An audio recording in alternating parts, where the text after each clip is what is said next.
Ancient enemies of the Taliban and elite Afghan commandos who are trained by the SAS and U.S. Special Forces are regrouping in a part of Afghanistan that had always hated the Taliban. They are preparing for a fight to the death, and if Western countries don't help them, they will probably be wiped out. Here are the details. The New York Times reports that leaders in Afghanistan's Panjshir Valley are defying the Taliban, and Afghan forces who are still determined to continue fighting are regrouping around them. Among these are U.S. Special Forces and British Special Air Service-trained Afghan commandos who vow to fight until their last drop of blood to take their country back from the Taliban. These anti-Taliban forces are preparing for the coming fight in the Panjshir Valley, an area just 80 miles north of Kabul.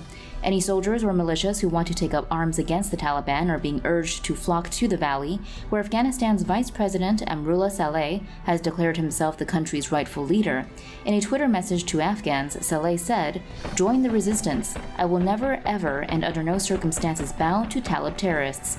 He has vowed to resist after President Ashraf Ghani fled the country. It is feared the commandos face deadly reprisals if caught by the Taliban's death squads, with 22 of their number having been brutally executed in June after they ran out of ammunition while fighting the insurgents in Dawlat Abad.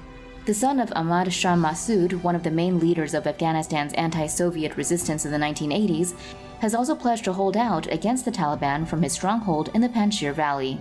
In a Washington Post editorial, Ahmad Massoud, the 32-year-old son of the famous Mujahideen commander, said members of the Afghan military, including some of the elite Special Forces units, had rallied to his cause under the banner of the Northern Alliance, and he appealed to the West for help. Human remains have been discovered inside the wheel well of the U.S. plane from which previous footage showed people plunging to their deaths as they tried to escape Taliban rule in Afghanistan. Here are the details. The U.S. Air Force is investigating the circumstances surrounding human remains found in the wheel well of a C-17 cargo plane, call sign Reach 885, which flew out of Afghanistan's Hamid Karzai International Airport on Tuesday, August 17th. The plane arrived in Kabul amid the chaos of the Taliban takeover of the Afghan capital, delivering equipment and supplies for U.S. forces who were securing the airport for the evacuation of Americans and Afghans, as detailed in a New York Times report. After the plane touched down and lowered its rear ramp, hundreds or even thousands of Afghans are seen rushing towards the plane. Aware of incidents involving U.S. planes on previous days, the crew returned to the plane without fully unloading. However, as the plane was taking off again, crowds of people climbed onto its wings and at least one person into the wheel well, where the landing gear would fold after takeoff. As the plane taxied along the runway, two Apache helicopter gunships attempted to scare or push people away using their powerful rotor wash, according to officials cited by the New York Times. Minutes later, the plane's pilot and co-pilot realized his landing gear would not fully retract and sent a crew member down to look at the wheel well, where human remains were discovered, apparently crushed by the landing gear. With the rush to leave the country continuing, U.S. Secretary of Defense Lloyd J. Austin III held a press conference on Wednesday where he emphasized three priorities for the U.S. in Kabul right now. The first was ensuring the safety and security of Americans and Afghans that the U.S. is trying to evacuate from Hamid Karzai International Airport in Kabul. The second was maintaining security at the airport itself. The third was increasing the flow of aircraft and people out of Kabul. We've flown out several thousand since the 15th of August, and our goal is to be able to increase our capacity every day going forward, he said. In a speech on Monday, U.S. President Joe Biden said he would expand refugee access to the U.S. to include Afghans who worked for U.S. non-governmental organizations and U.S. news agencies. However, he did not explicitly say how many Afghans would be affected by the expansion. They would join as many as 50,000 Afghans already eligible for special immigrant visas who have yet to leave the country, according to foreignpolicy.com. Evidently, the situation is a mess, and countless lives have been ruined inside Afghanistan since the U.S. invasion in 2001 in retaliation for the 9/11 terrorist attacks. The BBC reports that the Chinese ambassador to Pakistan escaped injury when a car bomb devastated part of a luxury hotel in Quetta, a city near Pakistan's border with Afghanistan. The bomb exploded in the parking lot of the luxurious Serena Hotel in the evening of Wednesday, April 21st, killing at least 4 people and injuring 12. The Chinese ambassador was staying at the hotel, but officials say he was not there when the bomb exploded. Quetta is the capital of Balochistan, one of Pakistan's poorest provinces and home to several armed groups, including Islamic extremists and separatists. These militants want independence from the rest of Pakistan and oppose major Chinese infrastructure projects in the area.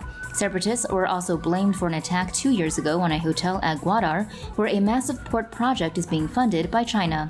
The groups accuse the Pakistani government and China of exploiting Balochistan's gas and mineral wealth, as well as its strategic position with little benefit to local people. In a move that may or may not be designed to give us all a relaxing break from worrying about COVID-19, the U.S. Navy has just begun rehearsing for World War III. Here's what you need to know. Tens of thousands of sailors and Marines are currently involved in the biggest U.S. naval exercise in a generation, spanning 17 different time zones as they prepare for possible future conflict with China or Russia, according to the Defense Post. Aircraft carriers, submarines, planes, unmanned vessels, and around 25,000 personnel will take part in what is known as Large-Scale Exercise 2021, according to military.com. Vice Admiral Gene Black, commander of the U.S. 6th Fleet, said in a Navy press release that the exercise will test our commanders across a spectrum of naval warfare, from the tactical to the strategic, integrating the Marine Corps to demonstrate the worldwide fleet's ability to conduct coordinated operations. 36 units will participate in the physical aspects of the large-scale exercise, but more than 50 units will join the exercise remotely, according to Lieutenant Commander Tabitha Klingensmith of the U.S. Fleet Forces Command, cited by military.com. She added that these exercises will use technologies similar to those in video gaming environments to expand the number of participants, connecting units around the globe virtually in order to replicate the scale of possible fighting scenarios in the future. According to James R. Holmes of the U.S. Naval War College, the exercise demonstrates that the U.S. can deny adversaries control of the seas in different areas simultaneously, and in particular the Western Pacific, where it hopes to prevent China from occupying Taiwan.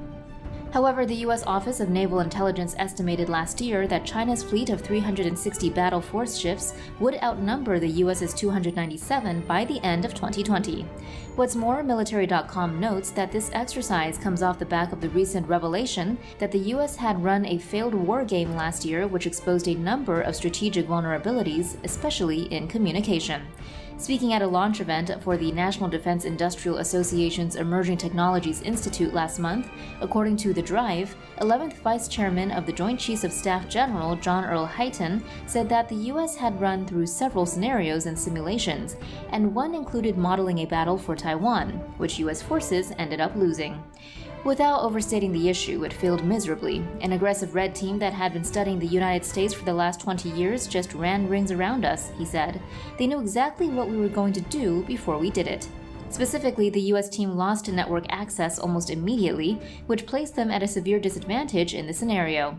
The U.S. Air Force's Deputy Chief of Staff for Strategy, Integration, and Requirements struck a similarly pessimistic note earlier this year after a separate war games failure, saying that the U.S. should never play the war game scenario of a Chinese attack on Taiwan again, according to The Drive, because we know what is going to happen. The definitive answer if the U.S. military doesn't change course is that we're going to lose fast.